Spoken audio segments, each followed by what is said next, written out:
24 दिसंबर 1999 की दोपहर करीब 4 बजे इंडियन एयरलाइंस की फ्लाइट नंबर IC814 हर बार की तरह काठमांडू के त्रिभुवन इंटरनेशनल एयरपोर्ट से न्यू दिल्ली के लिए उड़ान भरती है। कुछ ही घंटों में क्रिसमस का फेस्टिवल था और आने वाले दिनों में नए साल की खुशियां भी अपने रंग बिखेरने वाली थी, जिस कारण प्लेन के अंदर बैठे सभी लोगों में एक्साइटमेंट का माहौल था। प्लेन में बैठा हर एक शख्स खुश था और जल्द अपनी डेस्टिनेशन पर पहुंचने के लिए बेसब्री से इंतजार कर रहा था। प्लेन में कुल 176 पैसेंजर्स और 15 क्रू मेंबर सवार थे, जिसमें ज्यादातर संख्या भारतीयों की थी, लेकिन इस फ्लाइट में कुछ विदेशी यात्री भी मौजूद थे। प्लेन की कमान को कैप्टन देवी शरण ने संभाला हुआ था, जिनके को पायलट राजेंद्र कुमार और chief flight attendant Anil Sharma थे। प्लेन जमीन से 10,000 फीट ऊपर पहुंच चुका था और समय से अपनी तय दिशा में आसमान से होकर गुजर रहा था। काठमांडू से न्यू दिल्ली के लिए उड़ा ये विमान कुछ ही देर में नेपाल से निकलकर इंडियन एयर स्पेस में दाखिल हो चुका था और अब केवल 1 से 1.5 घंटे के अंदर न्यू दिल्ली के इंदिरा गांधी इंटरनेशनल एयरपोर्ट पर लैंड करने वाला था। फ्लाइट की डेस्टिनेशन बेशक 1 से 1.5 घंटे की दूरी पर थी, लेकिन फ्लाइट में मौजूद किसी भी इंसान को इस बात का अंदाजा भी नहीं था कि ये 1 से 1.5 घंटे का सफर अब उनके लिए काफी लंबा होने वाला है। आगे जो होने वाला था वो किसी बुरे सपने से भी ज्यादा डरावना था। दरअसल प्लेन के इंडियन एयर स्पेस में एंटर करते ही अचानक से मास्क पहने हुए 5 लोग हाथों में बंदूकें लिए पैसेंजर्स के सामने खड़े हो जाते हैं। ये 5 लोग आतंकवादी थे, जिनका मकसद इस प्लेन को हाईजैक करना था। प्लेन को अपने कंट्रोल में लेने के लिए एक हाईजैकर बंदूक लेकर पायलट के कैबिन में घुस जाता है और कैप्टन देवी शरण और को पायलट राजेंद्र कुमार पर बंदूक तान देता है। उधर चारों हाईजैकर्स भी पैसेंजर्स और क्रू मेंबर्स को हथियारों से डराने लगते हैं। प्लेन का माहौल एकदम से खौफनाक मंजर में बदल जाता है। पैसेंजर्स को समझ नहीं आता कि थोड़ी देर पहले उनके ही बीच बैठे हुए कुछ लोगों का इस तरह उन पर बंदूक तानना और उनका टेररिस्ट होना कैसे संभव हो सकता है। प्लेन का कंट्रोल पाते ही हाईजैकर्स ने बच्चों और महिलाओं को एक तरफ और यंग पैसेंजर्स को दूसरी तरफ कर लोगों को बांटना शुरू कर दिया। इस घटना से जहां पैसेंजर्स के होश उड़े हुए थे, तो वही पायलट्स कैबिन में मौजूद हाईजैकर कैप्टन शरण पर प्लेन को वेस्ट की तरफ उड़ाने के लिए डरा धमका रहे थे। दरअसल इन हाईजैकर्स का मकसद इस प्लेन को पाकिस्तान ले जाने का था। ये 5 हाईजैकर्स पूरी प्लानिंग के साथ आए थे। ये लोग इतने चौकन्ने थे कि अपने असली नाम की जगह काफी सावधानी बरतते हुए एक दूसरे को चीफ, बर्गर, डॉक्टर, भोला और शंकर जैसे कोड नेम से बुला रहे थे। इन 5 ने मिलकर कुछ मिनट्स के अंदर ही बंदूकों के दम पर प्लेन के सभी पैसेंजर्स, पायलट और क्रू मेंबर्स के अंदर अपना खौफ बैठा दिया। अब प्लेन पूरी तरह से हाईजैकर्स के कंट्रोल में था, जिसे वो पाकिस्तान के लाहौर एयरपोर्ट की तरफ ले जाना चाहते थे। कैप्टन देवी शरण हाईजैकर्स के दबाव में आकर प्लेन को दिल्ली की जगह वेस्ट की तरफ मोड़ देते हैं। प्लेन के वेस्ट की तरफ मुड़ते ही हाईजैकर्स को अपना प्लान कामयाबी की तरफ बढ़ता दिखा, जिस कारण वो थोड़ा रिलैक्स हो गए। इसी मौके का फायदा उठाते हुए कैप्टन ने हाईजैकर्स की नजर से बचकर ट्रांसपॉन्डर के जरिए इंडियन एयर ट्रैफिक कंट्रोल को प्लेन के हाईजैक होने की इंफॉर्मेशन दे दी। इस तरह पहली बार 4:40 पर इंडियन ATC को फ्लाइट IC814 के हाईजैक होने के बारे में पता चला। इस खबर के पता चलते ही ATC चौकन्ना हो गए और उन्होंने देर न करते हुए फौरन सेंट्रल गवर्नमेंट के क्राइसिस मैनेजमेंट ग्रुप CMG से कांटेक्ट किया और प्लेन के हाईजैक होने के बारे में बताया। CMG को उस समय cabinet secretary Prabhat Kumar lead कर रहे थे, लेकिन उन्होंने इस मामले में अर्जेंसी न दिखाते हुए कोई भी इमीडिएट एक्शन नहीं लिया। CMG ने ना तो कोई इमरजेंसी मीटिंग को अरेंज किया और ना ही वक्त की नजाकत को समझते हुए फॉरेन इंटेलिजेंस ब्यूरो और रॉ के ऑफिशियल से कांटेक्ट किया, जिस कारण कैप्टन देवी शरण को इंडियन अथॉरिटीज की तरफ से ना तो कोई मदद मिल रही थी और ना ही कोई दिलासा। हैरानी की बात ये थी कि प्राइम मिनिस्टर अटल बिहारी वाजपेयी को हाईजैकिंग की खबर प्लेन हाईजैक होने के करीब 1 घंटे बाद पता चली। कैप्टन शरण हैरान थे कि आखिर ऐसी सिचुएशन में भी एटीसी कोई जवाब क्यों नहीं दे रहा। लेकिन जब कुछ देर तक एटीसी की तरफ से कोई जवाब नहीं आया तो वो आने वाले समय को भांप चुके थे। उन्हें अपना और सभी पैसेंजर्स का फ्यूचर साफ साफ दिख रहा था, जिस कारण वो काफी निराश होकर प्लेन को अभी भी पाकिस्तान की सीमा की ओर ले जाने के लिए मजबूर थे। कुछ देर वेस्ट की ओर प्लेन उड़ाने के बाद कैप्टन शरण ने लाहौर में लैंडिंग के लिए पाकिस्तानी एटीसी से रिक्वेस्ट की, लेकिन उन्होंने कैप्टन की इस रिक्वेस्ट को रिजेक्ट कर दिया। कुछ महीने पहले ही भारत और पाकिस्तान के बीच कारगिल का युद्ध हुआ था, जिसमें भारत ने पाकिस्तान को बुरी तरह शिकस्त दी थी, जिस वजह से इंडिया और पाकिस्तान के संबंध सबसे नाजुक मोड़ पर थे। ऐसे में पाकिस्तान नहीं चाहता था कि किसी भी वजह से शक की सुई उस पर उठे, इसलिए मना करने के साथ पाकिस्तान कैप्टन को धमकी देता है कि अगर इंडियन प्लेन लाहौर में एंटर किया तो प्लेन को शूट कर दिया जाएगा। पाकिस्तान का जवाब कैप्टन शरण को मुश्किल में डाल देता है। उन्हें कोई भी रास्ता नहीं सूझ रहा होता। वो कोशिश करते हैं कि प्लेन इंडिया के ही किसी एयरपोर्ट पर लैंड कर जाए, लेकिन हाईजैकर्स को ये गवारा नहीं था। उन्हें डर था कि ऐसा करने पर उनका बना बनाया प्लान चौपट हो सकता है। कोई डेस्टिनेशन डिसाइड ना होने की वजह से प्लेन लंबे समय तक इंडिया और पाकिस्तान के बॉर्डर के ही चक्कर काटता रहा, जिस कारण प्लेन का फ्यूल तेजी से खत्म हो रहा था और अब अगर प्लेन को जल्द ही लैंड नहीं किया जाता तो प्लेन का क्रैश होना तय था। इन सभी डरावने विचारों से कैप्टन के माथे पर चिंता की लकीरें उभर आई, लेकिन फिर भी इस उलझन के बीच कोई हल निकालने के लिए उन्होंने वापस इंडियन एटीसी से कांटेक्ट किया। कैप्टन ने इंडियन एटीसी से रिक्वेस्ट की कि इंडियन गवर्नमेंट जल्द से जल्द पाकिस्तान से रिक्वेस्ट करे कि वो भारतीय प्लेन को अपने यहाँ लैंड करने की परमिशन दे। कैप्टन ने एटीसी को ये भी बताया कि पाकिस्तान एटीसी उन्हें लाहौर में एंटर नहीं करने दे रहा है। ऐसे में फ्रस्ट्रेटेड हाईजैकर्स किसी भी पल पैसेंजर्स पर अटैक कर सकते हैं। इस खबर से इंडियन अथॉरिटीज समेत पूरा देश हिल चुका था। देश और दुनिया की हर न्यूज में इंडियन प्लेन के हाईजैक होने की खबर हेडलाइंस बन चुकी थी। When 5 masked terrorists hijacked Indian Airlines flight IC814. Plane was carrying 11 crew members and 179 passengers.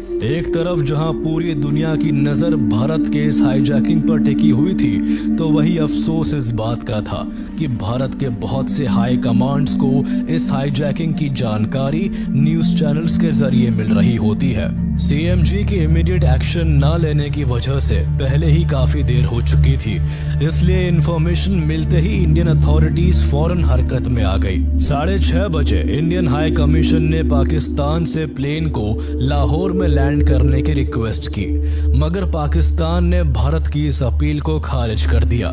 इस तरह इंडियन गवर्नमेंट की कोशिश भी नाकाम रही और अब एक बार फिर प्लेन इंडिया और पाकिस्तान के बॉर्डर पर चक्कर काटने लगा। प्लेन में अब केवल 1 घंटे का ही फ्यूल बचा था, जिसे देखते हुए कैप्टन शरण एक आखिरी प्रयास करते हैं और हाईजैकर को कहते हैं कि प्लेन में जल्दी ही फ्यूल खत्म होने वाला है, जिस कारण प्लेन क्रैश कर सकता है। इसलिए जब तक लाहौर का रास्ता साफ नहीं हो जाता, प्लेन को अमृतसर एयरपोर्ट पर लैंड करके रिफ्यूल कर लेना चाहिए। हाईजैकर्स बिल्कुल नहीं चाहते थे कि उनके द्वारा हाईजैक किया गया इंडियन प्लेन इंडिया के अंदर ही लैंड करे, क्योंकि ऐसा करना उनके लिए अपने पैरों पर कुल्हाड़ी मारने जैसा था। लेकिन प्लेन अपनी डेस्टिनेशन के हिसाब से ज्यादा ट्रैवल कर चुका था, जिस कारण फ्यूल की शॉर्टेज का अनुमान हाईजैकर्स को भी था। कोई और ऑप्शन ना होने की वजह से हाईजैकर्स कैप्टन की बात मान गए और ना चाहते हुए भी रिफ्यूलिंग के लिए प्लेन को अमृतसर में उतारने के लिए तैयार हो गए। कैप्टन देवी शरण का ये समझदारी भरा प्रयास सफल हो चुका था, जिस कारण अब हाईजैक हुआ प्लेन भारत की सीमा के अंदर अमृतसर की एयरपोर्ट पर लैंड करने वाला होता है। देखा जाए तो सिचुएशन को संभालने के लिए इंडियन गवर्नमेंट और इंडियन अथॉरिटीज के पास बेस्ट चांस था। कैप्टन देवी शरण को भी अब उम्मीद की एक किरण नजर आ रही होती है। उन्हें विश्वास था कि अगर एक बार प्लेन इंडिया में लैंड कर गया तो भारत सरकार कैसे भी करके हाईजैकर्स के प्लान को फ्लॉप कर देगी और सभी पैसेंजर्स की जान बचा लेगी। लेकिन असल में जो कुछ होता है वो भारत के लिए एक हिस्टोरिकल ब्लंडर साबित होता है और कैप्टन देवी शरण की आखिरी उम्मीद भी टूट जाती है। दरअसल हाईजैकर्स के मानते ही कैप्टन शरण अमृतसर एटीसी से राजा सांसी एयरपोर्ट पर लैंडिंग की परमिशन मांगते हैं। अमृतसर एटीसी लैंडिंग की परमिशन देते ही फौरन सभी इंफॉर्मेशन इंडियन अथॉरिटीज को फॉरवर्ड कर प्लेन के लैंड करने का इंतजार करता है। कुछ ही देर बाद 6:44 PM पर प्लेन राजा सांसी एयरपोर्ट पर लैंड करता है। प्लेन के लैंड करते ही पहले से ही तैयार पंजाब पुलिस हरकत में आ जाती है और दिल्ली से अगले ऑर्डर्स का इंतजार करने लगती है। उधर दिल्ली में प्रधानमंत्री Atal Bihari Vajpayee crisis management group के साथ हाईजैकिंग को लेकर मीटिंग करते हैं, पर मीटिंग में हाईजैकिंग को रोकने के लिए कोई भी सॉल्यूशन नहीं निकलता। वहीं पंजाब पुलिस हाईजैकर्स से लगातार कांटेक्ट करने की कोशिश करती है, लेकिन हाईजैकर्स पंजाब पुलिस से कोई बातचीत नहीं करते। वो बस जल्द से जल्द रिफ्यूलिंग कराकर प्लेन को भारत की सीमा से बाहर ले जाना चाहते थे। लेकिन जब फ्यूलिंग में वक्त लगने लगा तो हाईजैकर्स को शक हुआ और उन्होंने कैप्टन शरण के सिर पर बंदूक लगाकर जल्द फ्यूलिंग करने की डिमांड की। लेकिन दिल्ली हाई कमांड्स का सख्त आदेश था कि फ्यूलिंग में देरी की जाए, जिससे एनएसजी कमांडोज को अमृतसर पहुंचने के लिए ज्यादा से ज्यादा समय मिल सके। एनएसजी कमांडोज अभी भी अपनी डेस्टिनेशन से 400 किलोमीटर दूर दिल्ली में ही थे। उन्हें अमृतसर पहुंचने में टाइम लगने वाला था। यूं देखते देखते काफी वक्त गुजर गया, पर प्लेन में अभी भी फ्यूल फिल नहीं किया गया। इस तरह हो रही देरी से हाईजैकर्स का फ्रस्ट्रेशन बढ़ने लगा। उन्होंने गुस्से में आकर कई पैसेंजर्स को मारना पीटना शुरू कर दिया और इसी फ्रस्ट्रेशन का शिकार सतनाम सिंह नाम के एक पैसेंजर को बनना पड़ा। हाईजैकर्स ने गुस्से में सतनाम पर कई बार वार किए, जिसे देख पूरे प्लेन में सन्नाटा फैल गया। हर कोई डरा सहमा चुपचाप होकर बैठ जाता है और ठीक वही करता है जो हाईजैकर्स कहते हैं। प्लेन में सतनाम पर अटैक से घबराए कैप्टन एक बार फिर अथॉरिटीज से कांटेक्ट करते हैं। कैप्टन कहते हैं कि अगर जल्द ही रिफ्यूल नहीं की गई तो हाईजैकर सभी पैसेंजर्स को एक एक करके मार देंगे। भारत सरकार चिंता के बोझ से दबी जा रही थी, क्योंकि अभी भी एनएसजी कमांडोज को अमृतसर पहुंचने में समय लगने वाला था। इसलिए पैसेंजर्स की सेफ्टी के लिए डिसाइड हुआ कि अब वो फौरन एक फ्यूल ट्रक प्लेन तक भेजेंगे। लेकिन ट्रक में केवल फ्यूल ही नहीं बल्कि पंजाब पुलिस भी सवार होगी, जो फ्यूल भरने की आड़ में प्लेन के टायर्स को पंचर कर देगी, जिससे प्लेन उड़ ही ना पाए। कुछ ही देर बाद प्लेन के अनुसार फ्यूल ट्रक प्लेन की तरफ बढ़ता है, पर ट्रक काफी स्पीड से चल रहा होता है, जिस वजह से एटीसी को डर था कि इतनी स्पीड से ट्रक को अपनी तरफ आता देख हाईजैकर्स के मन में शक पैदा हो सकता है। इसलिए एटीसी ने ट्रक ड्राइवर से ट्रक को स्लो करने को कहा, लेकिन ड्राइवर सही से इंस्ट्रक्शन को सुन नहीं पाया और ट्रक को स्लो करने की जगह एकदम से बीच सड़क पर रोक दिया। ट्रक का रुकना भारत सरकार के लिए बुरी तरह बैकफायर करता है। अचानक से ट्रक का स्पीड से उनकी ओर आना और फिर रुक जाना हाईजैकर्स के मन में शक पैदा कर देता है। वो इंडियन अथॉरिटीज के प्लान को भांप लेते हैं और जरा भी टाइम वेस्ट ना करते हुए फौरन कैप्टन शरण को गन पॉइंट पर रखकर तुरंत प्लेन को उड़ाने के लिए धमकाते हैं। कैप्टन यहाँ कोशिश करते हैं कि प्लेन को थोड़ी और देर अमृतसर में रोक कर रखा जाए, पर गुस्से से बौखलाए हाईजैकर्स रूपन कत्याल नाम के एक पैसेंजर पर हमला कर उसे घायल कर देते हैं। 25 साल के रूपिन कत्याल की कुछ दिन पहले ही शादी हुई थी और वो इस प्लेन में अपनी वाइफ के साथ ट्रैवल कर रहे थे।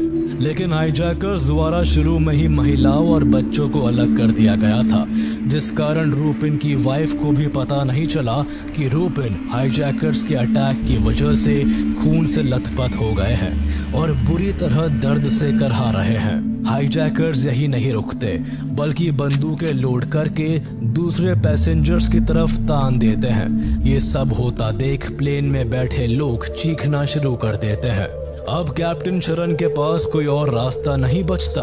अगर वो हाईजैकर्स की बात ना मानते तो प्लेन में कत्लेआम मच जाता, इसलिए मजबूरन कैप्टन को प्लेन स्टार्ट कर अमृतसर से टेक ऑफ करना पड़ता है। 7:49 PM पर प्लेन एक बार फिर से हवा में होता है। अमृतसर से प्लेन के साथ साथ अब वो उम्मीद भी जा चुकी थी जो कैप्टन और सभी पैसेंजर्स को थी कि भारत सरकार द्वारा उन्हें किसी भी तरह बचा लिया जाएगा। 7:40 PM पर CMG NSG कमांडोज को अमृतसर पहुंचने को कहते हैं।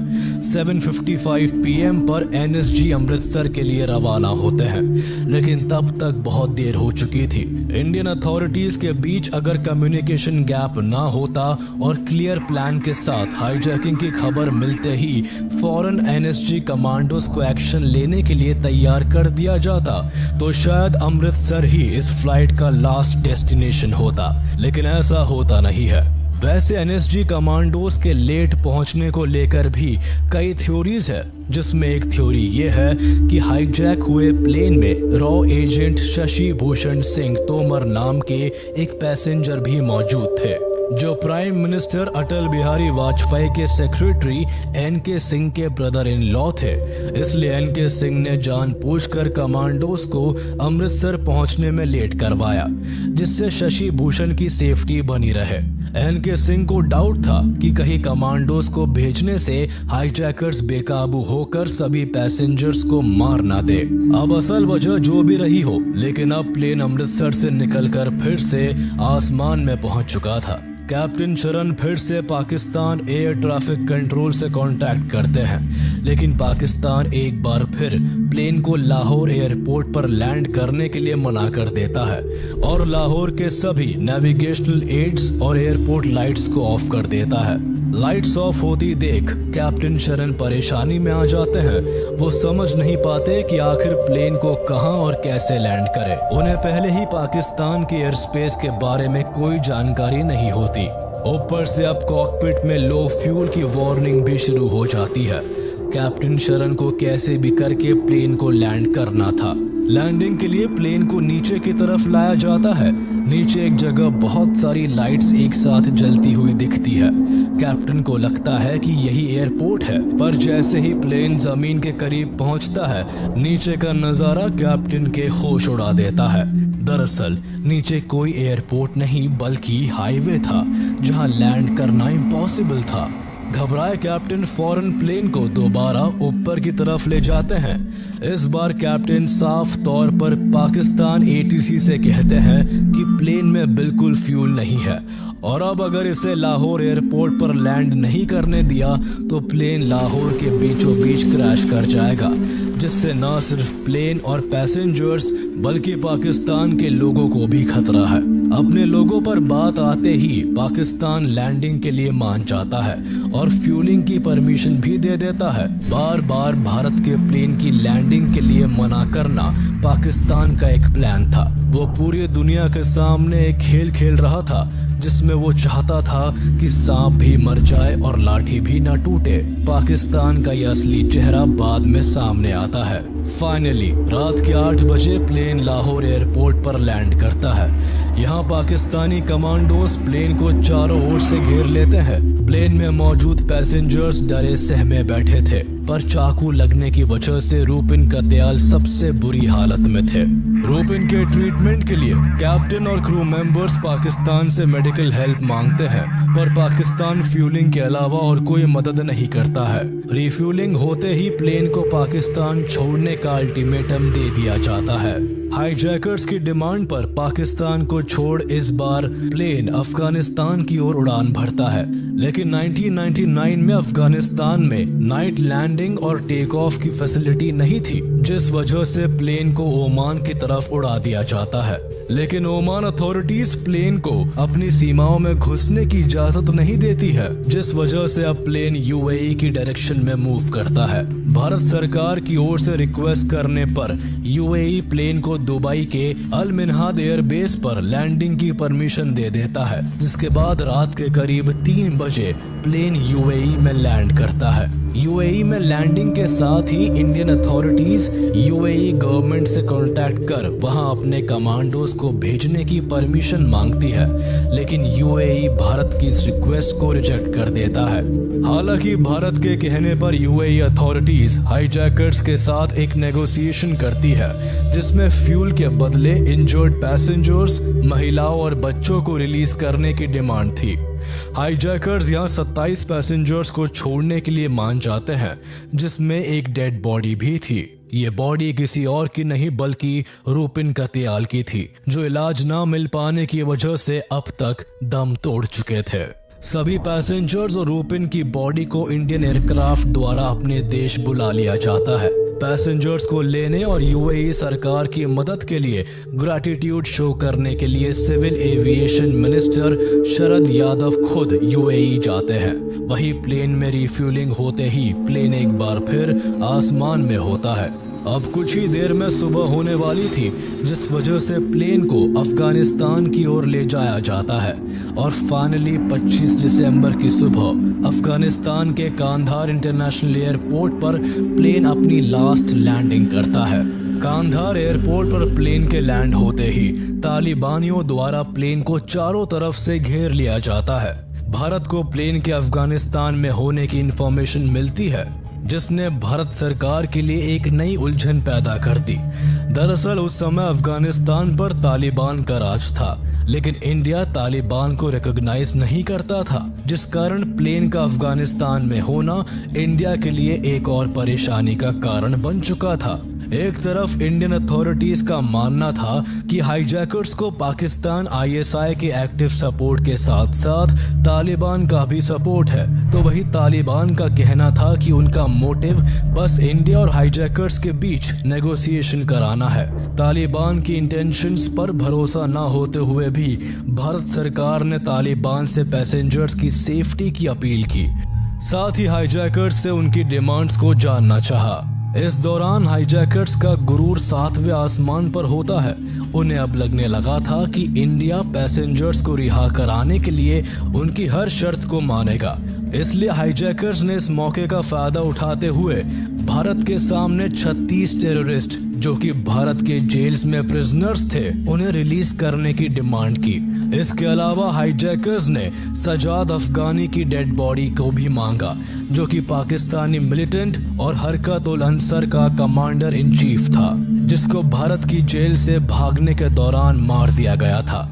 हाईजैकर्स यही नहीं रुके, वो भारत से $200 मिलियन की फिरौती भी मांगते हैं। प्राइम मिनिस्टर अटल बिहारी वाजपेयी हाईजैकर्स के आगे झुकने को बिल्कुल तैयार नहीं थे। वो उनकी डिमांड्स को किसी भी कीमत पर नहीं मानना चाहते थे, क्योंकि टेररिस्ट को रिहा करने का मतलब होता भारत के खिलाफ फिर से आतंकवादी गतिविधियों का होना। लेकिन इन्हीं सब के बीच न्यूज चैनल्स के जरिए हर एक खबर लोगों तक जा रही थी। इन खबरों में एक पैसेंजर की मौत की खबर भी होती है और कई पैसेंजर्स के घायल होने की बात भी शुमार थी। साथ ही न्यूज चैनल्स और न्यूज़पेपर्स में प्लेन के अफगानिस्तान में होने की हेडलाइंस भी बन चुकी थी। ये सभी खबरें भारत के लोगों को बेचैन करने के लिए काफी होती है। इन खबरों के कारण सबसे बुरा हाल उन फैमिलीज का होता है जिनका कोई अपना उस प्लेन में मौजूद था। प्लेन में बैठे पैसेंजर्स की फैमिलीज और रिलेटिव्स का कंसर्न केवल अपने लोगों की जान की सलामती का था। वो किसी भी तरह अपने परिवार वालों को हाईजैकर्स के चंगुल से छुड़ाना चाहते थे। इसलिए 26 दिसंबर 1999 को external affairs minister Jaswant Singh जब हाईजैकिंग को लेकर प्रेस कॉन्फ्रेंस कर रहे थे तो उसी बीच इन फैमिलीज की भीड़ इकट्ठा हो गई और जसवंत सिंह से अपने परिवार वालों की सुरक्षा की अपील करने लगे। इसके अलावा कुछ परिवार वाले गुस्से में आकर जसवंत सिंह से हाईजैकर्स की डिमांड को पूरा करने का जोर डालने लगे।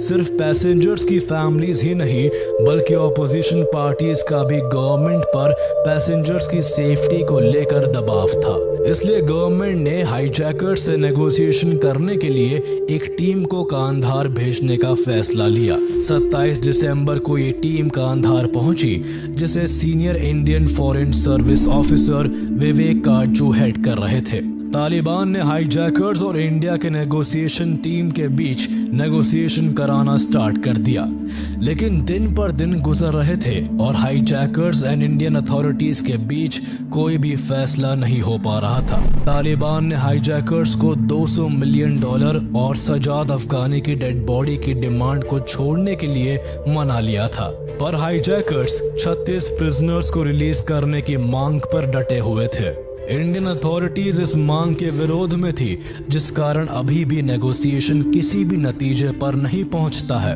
इस दौरान प्लेन में बैठे पैसेंजर्स और क्रू मेंबर्स का जीवन नर्क हो चुका था। पैसेंजर्स को प्लेन में बैठे पूरा एक हफ्ता हो चुका था, जिस वजह से उनके पास खाने के लिए ना तो खाना बचा था और ना ही पीने के लिए पानी। इसके अलावा प्लेन के टॉयलेट्स तक ओवरफ्लो करने लग गए थे।